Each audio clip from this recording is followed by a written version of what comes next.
Hello guys, welcome to my YouTube channel banking by Shubham. So आज मैं आप लोगों के लिए आप लोग से थोड़ी सी बात करने के पर्पज़ से आया हूँ। लाइक जैसे कि सभी लोग जानते हैं, SBI क्लर्क मीन्स का रिजल्ट 11 जून में रिलीज़ हुई है। उसके रिगार्डिंग मैंने अपने यूट्यूब चैनल पर मैंने वीडियोज़ बनाए थे कि कब रिलीज़ होगा, राइट। बट उस चीज़ में मुझे ये समझ में नहीं आया। जिस टाइम रिजल्ट आया था उस टाइम देखो, मैंने सभी लोग चेक करते हैं, सभी लोग थोड़ा सा नर्वस तो रहते ही हैं। सो उस टाइम मैंने चेक करा तो मेरा हो नहीं पाया उसमें SBI क्लर्क में। तो मैंने उस टाइम ये सोचा था कि मैं वीडियो बनाऊं, बट मुझे लगा कि भाई एक बार, क्योंकि देखो अगर एग्ज़ाम क्लियर होता है तो उस टाइम थोड़ा सा लगता है कि आदमी एनर्जेटिक होता है तो चीज़ें बनाने में सही भी लगती है, राइट। बट उस टाइम थोड़ा सा ऐसा होता है ना, जब पेपर आदमी दे और मेहनत भी करे और ना हो तो बहुत कहीं ना ये बोल सकते हैं कि कुछ बोलने के लिए, कुछ लाइक बात करने के लिए कुछ रहता नहीं है। तो मैंने एक डेढ़ दिन तो मेरा ऐसे ही गया। मैं सोचता रहा कि यार मेरा जो पेपर गया था, मैं पहले बता दूं, जो मेरा पेपर था मीन्स का जो पेपर था मेरा 10 अप्रैल को सेकंड शिफ्ट में मेरा पेपर था, जिसमें ये देखा गया था कि GS का सेक्शन बहुत डिफ़िकल्ट आया था as compare to first shift. 3 shift में पेपर हुए हैं। फिर अभी मुझे 2-3 दिन से मैं देख रहा हूँ कि यूट्यूब पे बहुत सारे टीचर्स भी चीज़ों पे बात कर रहे हैं, चीज़ों पे कि जो SBI की जो वैकेंसी थी जो रिलीज़ हुई थी 14,100 हुई थी, राइट। बट अभी जो उन्होंने जो कैंडिडेट सेलेक्ट करे हैं वो 13,400 के अप्रॉक्स करी हैं, राइट। सो वो चीज़ को लेते हुए मैंने थोड़ा सा ये देखा कि सर भी हो गए या फिर जितने भी यूट्यूब पे बात चल रही है, ये रीज़न क्या है इस चीज़ का मुझे ये समझ में नहीं आता है। और सेकंड चीज़ भाई, नॉर्मलाइजेशन में पता नहीं क्या है, क्या कैसे करते हैं। क्योंकि देखो, अगर हम SSC की बात करूँ तो SSC में क्या होता है, एक तो सबसे बेस्ट चीज़ है कि भाई आंसर शीट आती है। आंसर शीट में ये है कि भाई जो भी कैंडिडेट पेपर देता है उनको इतना तो मालूम होता है कि हाँ, मैंने ये क्वेश्चंस करके आया हूँ, मैं इतने अटेम्प्ट करके आया हूँ, मेरी इतनी एक्यूरेसी है। और उसको वैलिडेट करने के लिए उनके पास आंसर की रिलीज हो जाती है, जिससे कि वो वैलिडेट कर लेते हैं। बट अब नॉर्मल जो पेपर होता है IAPS का हो गया, RRB का हो गया, उसमें एक चीज़ ये भी होता है कि चलो सेक्शनल कट ऑफ होता है, सेक्शन वाइज हमें नंबर मिल जाते हैं कि मेरी इंग्लिश में कितनी आई है, हिंदी में, मैथ्स में कितने हैं, रीजनिंग में कितने हैं, GS में कितने हैं। तो उससे क्या होता है, थोड़ा सा बोलते हैं ना, आदमी प्रेडिक्ट ये कर सकता, रिलेट कर सकता है कि मैंने इतने क्वेश्चंस करे थे और इतने मेरे आए हैं, तो कहीं ना कहीं हो सकता है। लेकिन जब मैंने पेपर दिया था, सेकंड शिफ्ट में पेपर दिया था, तो मैंने उसके बाद भी जो सेकंड शिफ्ट का एनालिसिस है मैंने अपने यूट्यूब चैनल पे डाला है। उसमें मैंने यही बात कही थी कि भाई इंग्लिश का सेक्शन जो था वो इतना था, ड्यूअल था। अगर आप थोड़ी सी चीज़ें अगर सही से करते तो ईजिली कर सकते थे। मैथ्स के सेक्शन के बारे में मैंने बताया था, रीजनिंग के बारे में बताया था। रीजनिंग सेक्शन थोड़ा सा जो था डिफिकल्ट लेवल का था। ईजी टू मॉडरेट नहीं बोलेंगे उसको, मॉडरेट टू डिफिकल्ट बोलेंगे, राइट। एंड GS का तो आप सभी को पता है, सभी जो भी कैंडिडेट्स पेपर दे गए होंगे उन सबको पता होगा कि GS का सेक्शन कितना टफ था। तो अब मेरे जो सेक्शंस थे, इंग्लिश का मेरा सही गया था, मैथ्स का सही गया था। GS में मुझे इतना कंफर्म था कि अगर मैंने जो क्वेश्चंस करे थे 4-5 तो मेरे वैसे थे बिल्कुल, जो कंफर्म था कि हाँ ये इसका आंसर यही है। देन उसके बाद 2-4 क्वेश्चंस या फिर 4-5 क्वेश्चंस ऐसे थे जो मुझे लगा तो मैंने करा। वो भी ऐसा नहीं था, एक होता है कि भाई टू द पॉइंट क्वेश्चन पूछ रहा है, आंसर दे दिया, तो उसमें दिक्कत होती है। लेकिन जब चीज़ें समझ के आप करते हो तो उन क्वेश्चनों में से कुछ ना कुछ आपको लगता है, तो वो मैंने उस हिसाब से करा था। तो मैंने ये सोचा था कि भाई GS के सेक्शन में अगर मैंने 4-5 सही करे और मैंने 3-4 जो है मैंने जो मुझे लगा मैंने वो करा है। देन उसके बाद जितने भी इंग्लिश का सेक्शन हो गया, मैथ्स का हो गया एंड रीजनिंग का हो गया, इसमें तो जितने मैथ्स में देखो, मैथ्स में तो कोई वो तुक्का तो कोई मारता नहीं है भाई। अगर आपने क्वेश्चन सॉल्व करा, आपका कंसेप्ट सही है, आपने चीज़ें कैलकुलेशन सही है, तो आपका आंसर भी दिख जाएगा। वो भी मेरा सही गया था। रीजनिंग में मेरे ये थे कि इसमें एक कोडिंग वाले क्वेश्चन आए थे, वो भी हुआ था, पजल भी हुआ था। इनपुट आउटपुट मैंने करा नहीं था, मिसलेनियस मैंने करे थे। तो जिस हिसाब से मैंने जोड़े थे वो 85 प्लस या फिर 85-87 के लमसम मेरे अटेम्प्ट्स हुए थे, राइट। देन उसमें आप देख सकते हो जो कट ऑफ गया है OBC वालों का, जो कट ऑफ गया है 74 का गया है, राइट। तो मुझे ये समझ में नहीं आ रहा है कि भाई अब मुझे कैसे पता चलेगा कि भाई किस तरीके से मेरे नंबर आए हैं, कौन से सेक्शन में मेरे नंबर कम हुए हैं। तो इन्होंने जो मेरा जो कंबाइंड नंबर है 56 है, मैं आप लोगों से बता दूं 56 है।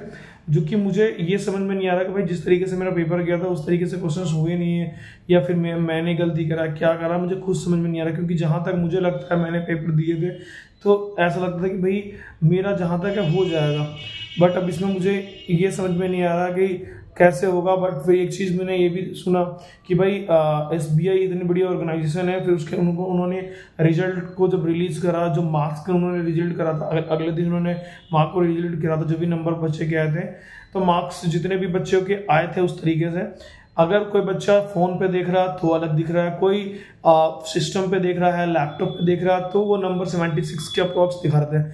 तो ये इतनी बड़ी ऑर्गेनाइजेशन होने के बाद भी ये छोटे छोटे मिस्टेक हो रहे हैं, और जो बच्चे मेहनत कर रहे हैं शिफ्ट वाइज में रह जाते हैं। भाई देखो हमारी तो कोई गलती नहीं, जो भी कैंडिडेट्स पेपर दे रहे हैं या फिर जो भी बच्चे उस तरीके से चीज़ें कर रहे हैं उनकी तो ये गलती तो है नहीं कि भाई किस कौन सा शिफ्ट में पेपर आएगा, किस शिफ्ट में ईजी है हार्ड है, वो तो एग्जाम वाले जो एग्जाम ऑर्गेनाइज कर रहे हैं वो डिसाइड करेंगे। बट उनसे ये नहीं हो रहा कि भाई या तो आप पेपर को डिफिकल्ट बनाओ सभी बच्चों के लिए, या तो पेपर को ईजी बनाओ सभी बच्चों के लिए, या तो मॉडरेट बनाओ सभी के लिए बनाओ। अब ये एक को इतना ईजी देते हो, एक को इतना डिफिकल्ट देते हो, बाद में नॉर्मलाइजेशन आप किस तरीके से करते हो नहीं करते हो बच्चे को पता भी नहीं चलता, और अब पूरा साल बर्बाद होता है। सो मेरी बस ये था कि भाई बहुत मैंने यूट्यूब पे वीडियोज इसलिए बनाया कि भाई एक चीज़ें हो जाती हैं तो क्लियर होता है, तो थोड़ा सा लगता है कि हाँ भाई बताना चाहिए, अपना एक्सपीरियंस शेयर करना चाहिए। बट चीज़ें जब होती नहीं है तो बोलने के बाद भी बहुत सारे, अभी इसी वीडियो में बताऊंगा, अगर जिन बच्चों को, जो बच्चे रिलेट कर सकते हैं वो तो इस वीडियो को देखेंगे या फिर वो सपोर्ट भी करेंगे। बट अगर वो ऐसे होंगे जिन्होंने पेपर दिया नहीं है, या फिर जिन्होंने एक्सपीरियंस किया नहीं है पेपर को, या फिर नंबर आके घर पे मिलाते नहीं है, तो उनको तो ये चीज़ें लाइक यूजलेस लगेगी, वो उन पे कमेंट करेंगे उल्टे सीधे, या फिर उनको ये चीज़ें लगेंगी कि बस ऐसी व्यूज़ के लिए, फिर चीज़ें के लिए बोल रहा। बट जो मुझे फील हुआ, मैंने देखा 3-4 दिन से चीज़ें चल रही थी, फिर मैंने भी एनालाइज करा क्या क्या हुआ। 13,400 के अप्रॉक्स उन्होंने वैकेंसी, उन्होंने कैंडिडेट को सिलेक्ट करा है, और जो वैकेंसी निकली थी जिस समय नोटिफिकेशन आया था उसमें 14,100 का आया था। तो ये बीच में जो 600-700 का गैप है वो क्यों है, और नॉर्मलाइजेशन अगर आप करते हो या फिर किस तरीके से करते हो, वो चीज़ें जो बच्चा पेपर दे रहा है, जो हम पैसा दे के फॉर्म भरते हैं, फिर हम प्री निकालते हैं, मेंस में जाते हैं, भाई इतना इजी नहीं है चीज़ों को मैनेज करके इतना वहाँ तक जाना, फिर उसके बाद चीज़ें हमें पता ही नहीं हमारे साथ हो क्या रहा है।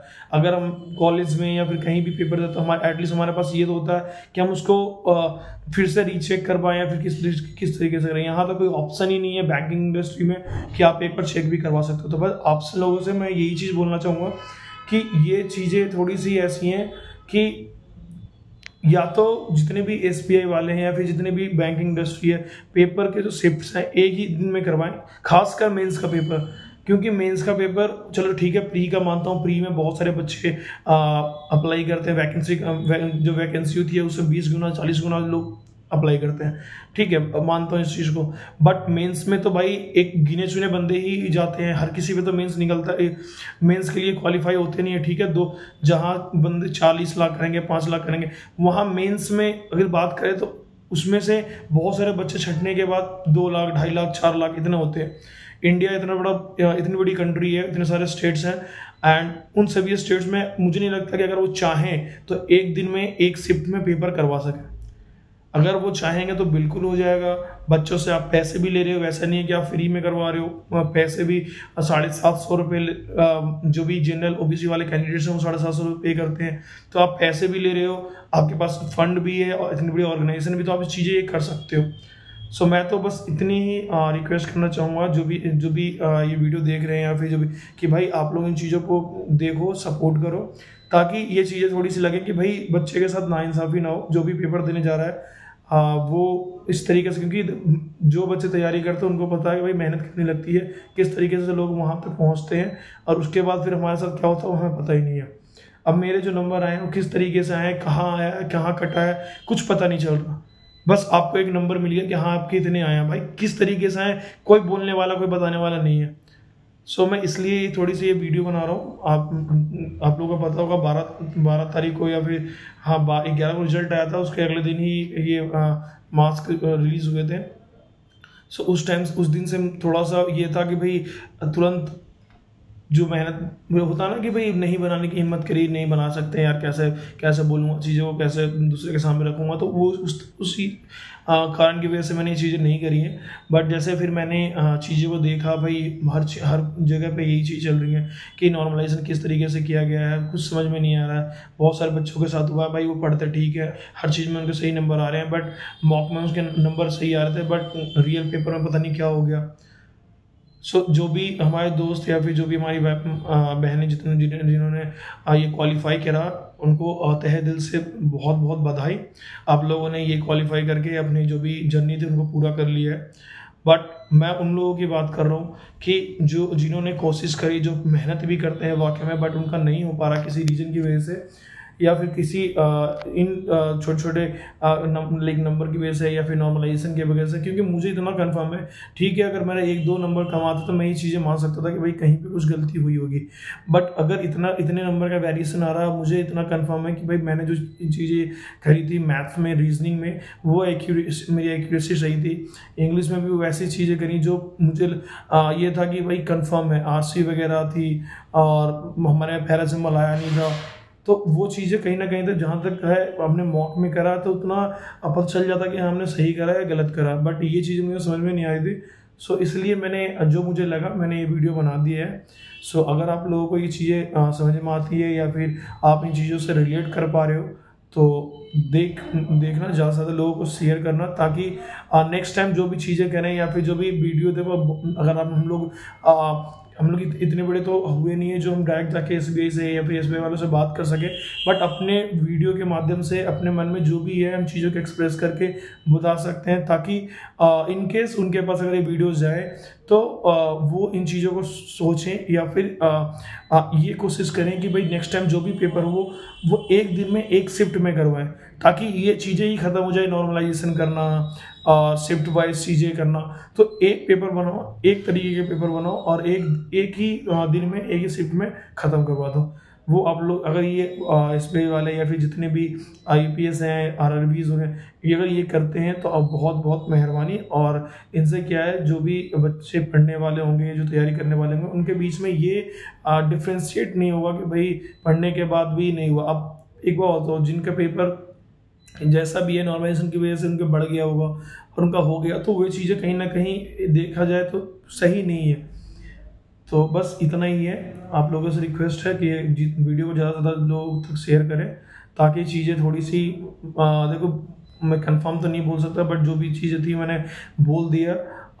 अगर 1% भी चीज़ें अगर सही होती है मेरे बोलने से, तो ये वीडियो को बनाने का मेरा जो मकसद है वो सही हो जाएगा। ठीक है। और अगर आप लोगों को बैंकिंग से रिलेटेड कोई भी चीज़ें चाहिए या फिर जो भी मॉक वगैरह, एनालिसिस वगैरह, तो वो मैं चैनल पे डालता हूँ, और तो आप देख लीजिएगा। वीडियो अगर पसंद आई तो लाइक शेयर सब्सक्राइब करना ना भूलें। बेशक आप लाइक मत करो, और बट शेयर जरूर करो इस चीज़ को, ताकि ज़्यादा से ज़्यादा लोगों तक पहुँचे और वो चीज़ें लास्ट में और जो ऑर्गेनाइजर कंडक्ट करवाई है वो इन चीज़ों को देखे। सो धन्यवाद, मिलते हैं फिर नेक्स्ट वीडियो में। तब तक के लिए अपना ध्यान रखना।